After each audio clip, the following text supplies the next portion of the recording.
How is it that somebody charged so much? How is that possible? I guess they're a better salesperson than I am. No, I don't think so. I think part of it is they don't have that limiting belief of, oh, I can only charge this much.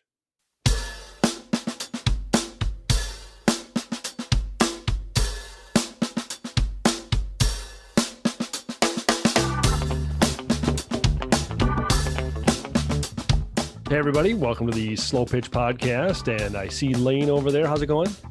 Doing great, Rob. How are you today? I'm doing well. I understand we have another question that came in. Is that correct? Yes, absolutely. We've received a question via text message this time from area code 919, which looks to be North Carolina. Wow. Since we didn't get a name with the question, Rob, I'm going to give you the choice of referring to the listener as Venus or Frasier. And I can explain if you're curious. I am curious. Why Venus or Frasier? Well, the state of North Carolina, the state carnivorous plant is the Venus flytrap. Okay. And the state Christmas tree is the Frasier fir. So are we going with Venus flytrap or Frasier fir today? Let's go with Frasier. I kind of like Frasier. All right. Frasier wrote us saying, I have a dirty little secret. And I changed my mind. It's Venus. Venus writes, I have a dirty little secret and I'm embarrassed to say this out loud. I'm a salesperson who cannot stand talking about money. It makes me deeply uncomfortable. I'll do it for my job, but it's always with a pit in my stomach. The weird part is I love everything else about sales, meeting new people, talking with them and making great connections, learning about other people's businesses and helping solve their problems. But when it comes to talking about the financials, the cost of our service, I just cannot. Am I going to be a terrible salesperson forever?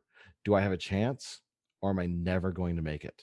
All right, Venus. Well, that sounds like an interesting question. I don't think you're the only one that has this problem. I know I struggled with this every once in a while, and I'm sure everybody else does too at some point in time or another. So, hey, if you're new here, I'm Rob. And I'm Lane. And we are going to talk about money issues. Sorry to label it that way, Venus, but it's money issues. You're listening to the Slow Pitch Podcast, a podcast about selling less and closing more. Venus has a dirty little secret, and that simply is being able to talk about money. This is not an easy topic to deal with. Money never is. Yeah. No, and it's usually based on something very, very deep in somebody's subconscious. It's very difficult to deal with. So I'm not a psychologist. Lane, you're not either, are you? No, not today. I'm not. Not today. Okay, yeah. So neither am I. So just know that all the things that I'm talking about are things that we've experienced, understood, learned through our lives, and that's about the base of it. So it could have happened while we were drinking beer someday, and that could have been where we come up with some of these ideas. But really, what it comes down to is this is an issue with how you look at money more than anything, I think. So what are the first few things that come up to you, Lane, when you read this the first time? Well, I can really empathize with Venus because I don't like talking about the money either. So I really, really feel for her. Okay. It sounds like we're going to put Lane on the couch today. I thought you weren't a shrink, man. So this is something you're familiar with as well. And listen, I've been there too. So don't get me wrong. Everybody has an issue at some point in time, because here's the thing. To me, there's two types of ways to look at this. I have a hard time dealing with money at any level and any conversation. And then there's another one that is, I'm comfortable with dealing with money, but not that much money. There's two different types. I can play along with that because that's, to me, it's that much money. Yes. Reading Venus's message to us, that's how I'm reading how she feels as well. Okay. So let's deal with both, just in case somebody listening has an issue with one or the other or both. Let's start with the most basic component, which is I'm not comfortable dealing with money in any sort of way, other than I know when I go to the store, whatever the price says, I'm buying it for that price, and that's good. Okay. And even if it's too much, if I figure out I need to buy it, that's what it costs, I'm going to buy it. Don't care how much it costs. And that's normal. So a lot of people have that. There's other people that are like, hey, I know this says it's $20, but I'm going to bring it up to the counter and say, yeah, I don't think this is worth $20 in one form or another, where they can say, oh, there's a little ding on here, or there's a little rip in here. Can you give it to me for a discount? And those people are very comfortable with money usually, right? Yeah. So there's two sides to that whole thing. So I think my question to Venus would be, in your past, when you were back when you were a little kid and you were sitting at the table with your family, or when you were walking down the street and something happened and you were walking with your mom or dad and the neighbors had some issue going on and it was money came up and you asked the question, hey, how much does that cost? And your parents said back to you, what would they say back to you if you asked that question, Lane? Too much or a lot? Yeah. And is that a very good answer? No, not No, at but all. why did they give you that answer?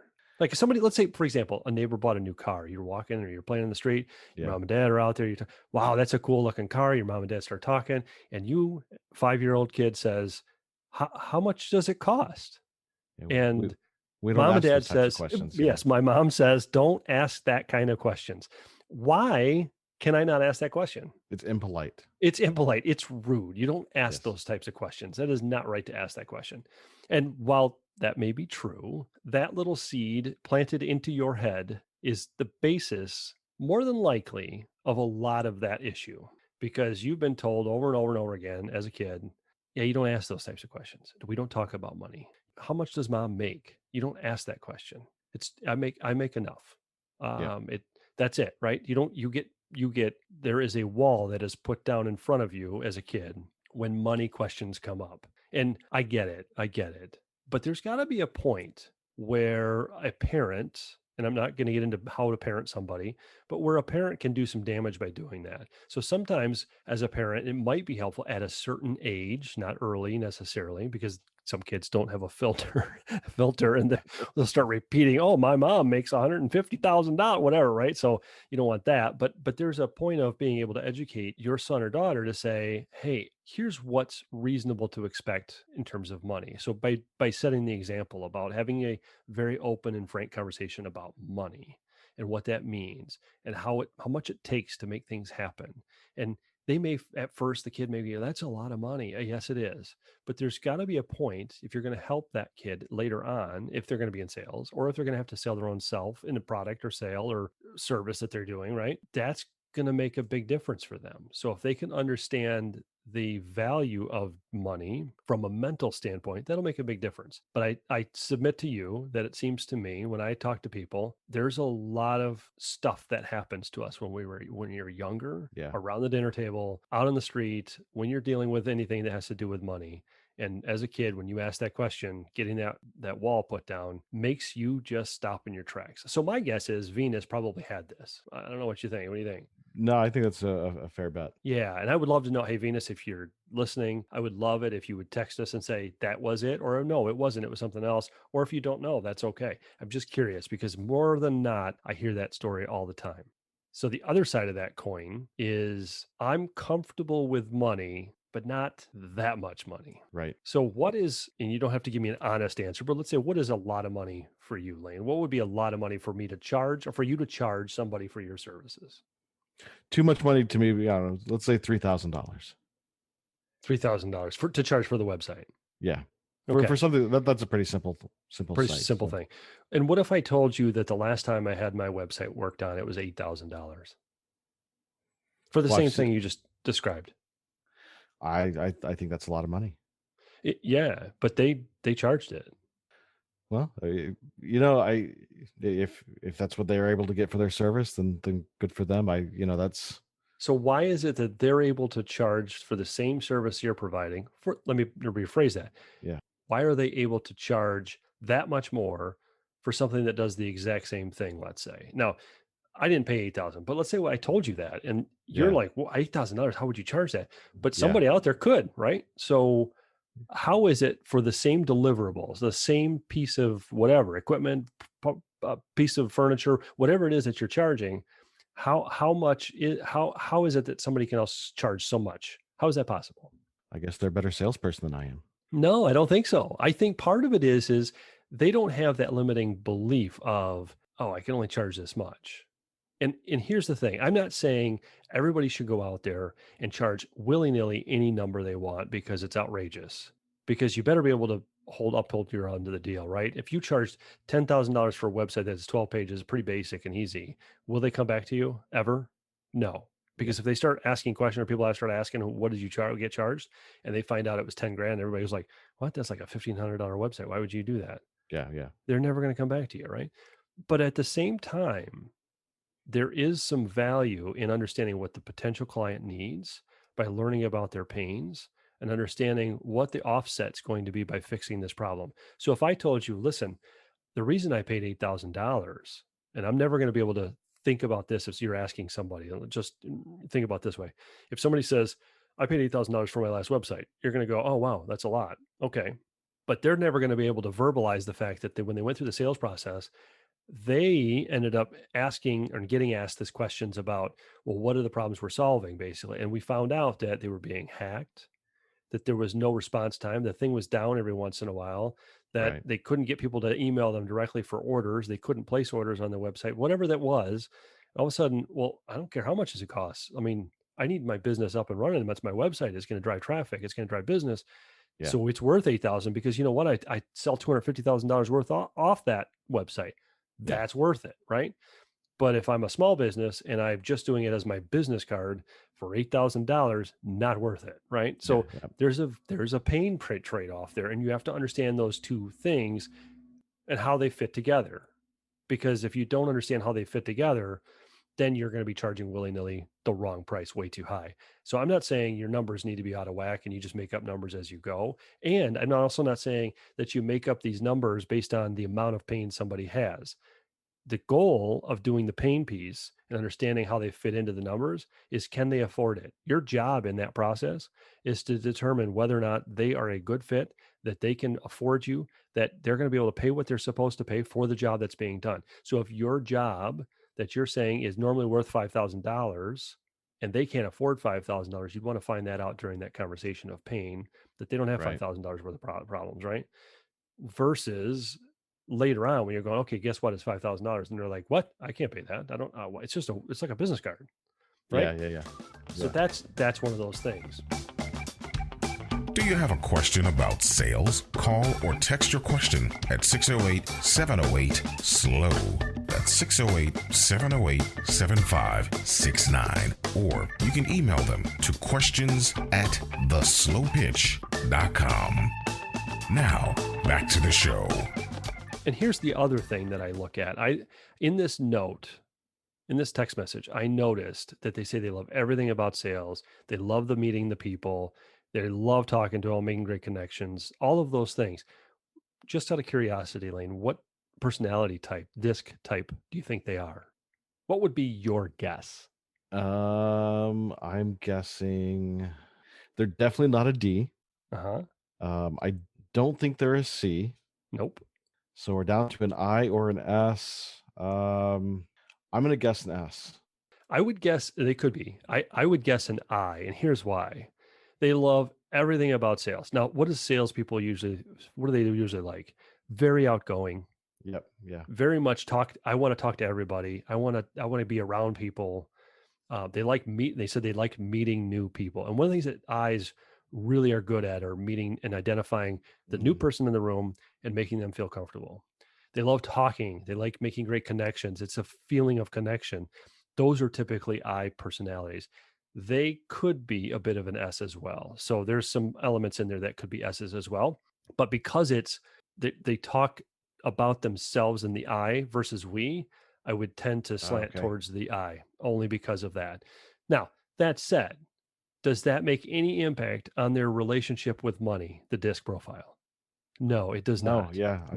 None whatsoever. You'd be surprised how every personality type, even a D personality type, has the same problem sometimes.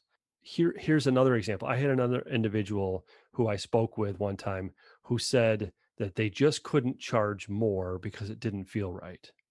Yeah. And when they said that, I started asking them questions, and they said, well, I know my competitors charge more, but I really don't want to charge that much. It seems outrageous for the amount of work that it is.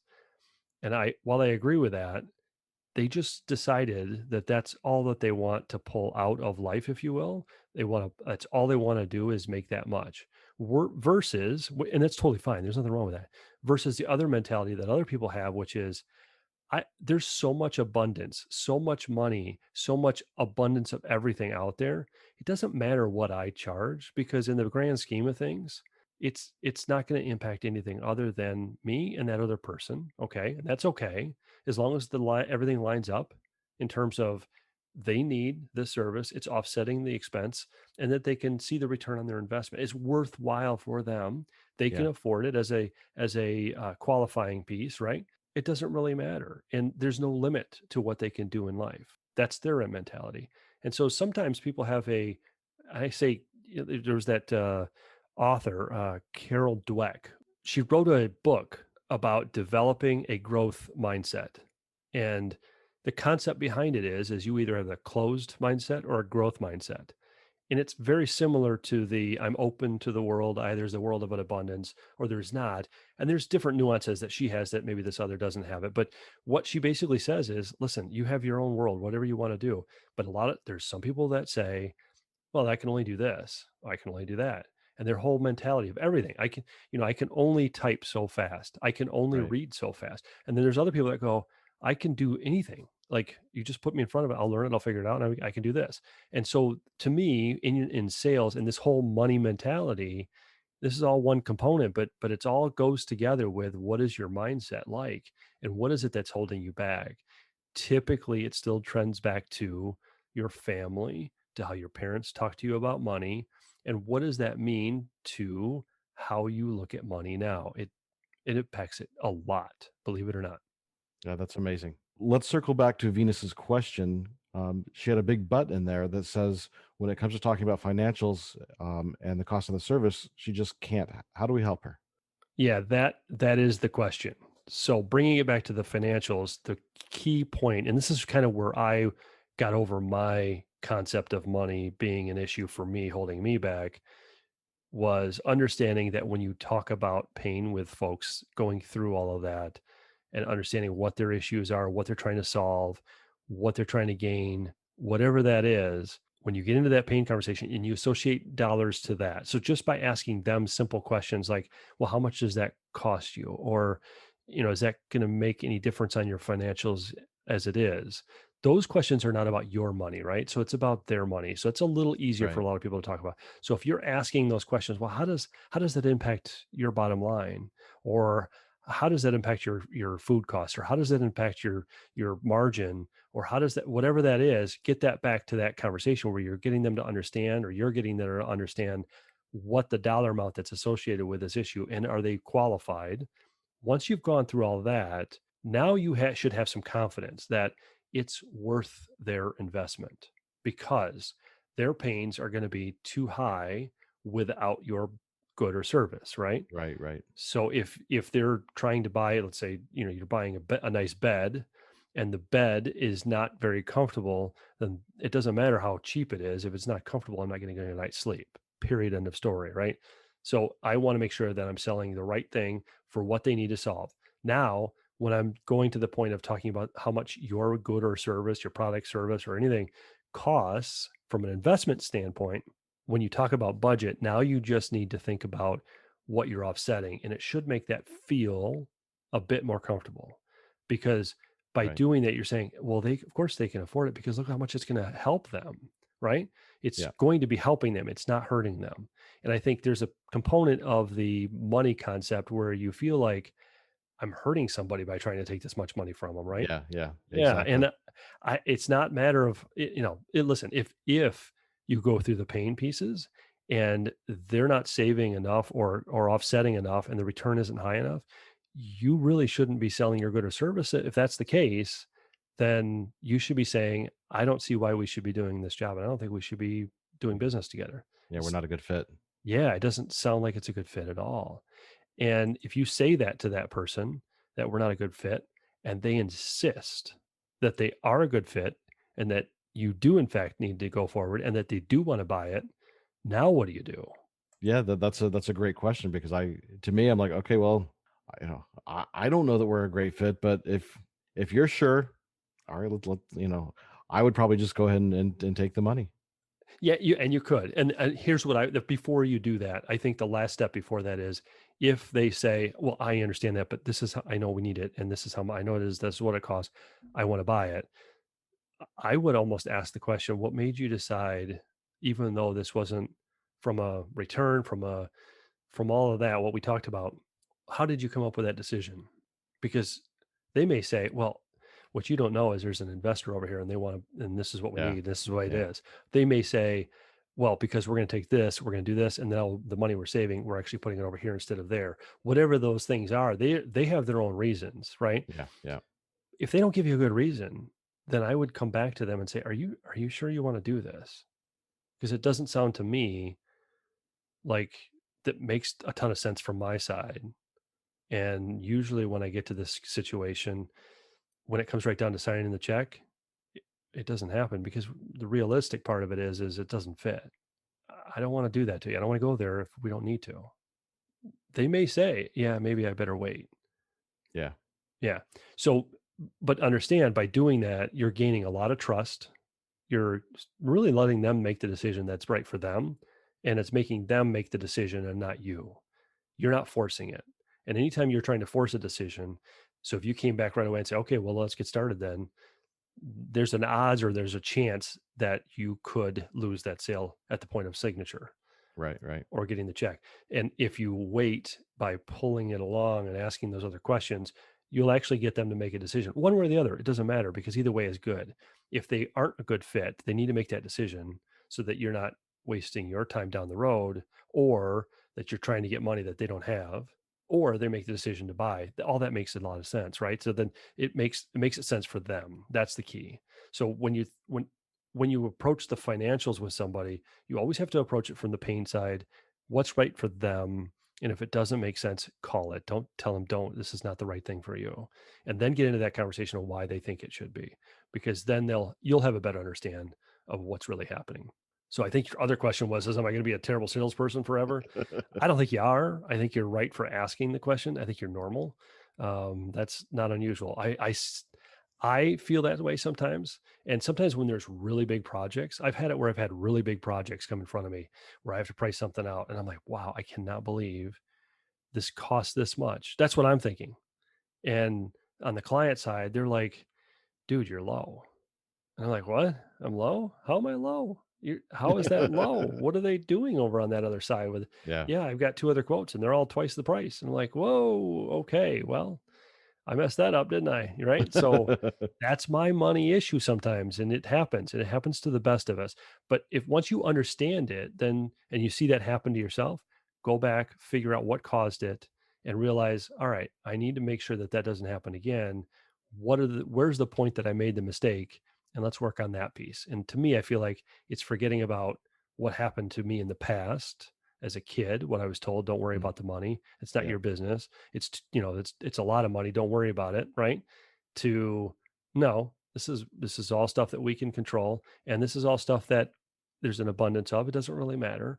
And if it's right for the client, it's right for the client. So yes, you have a chance and you are going to make it. So don't worry about it. Venus, you'll be fine. Thank you for listening to The Slow Pitch. Slow down and close more.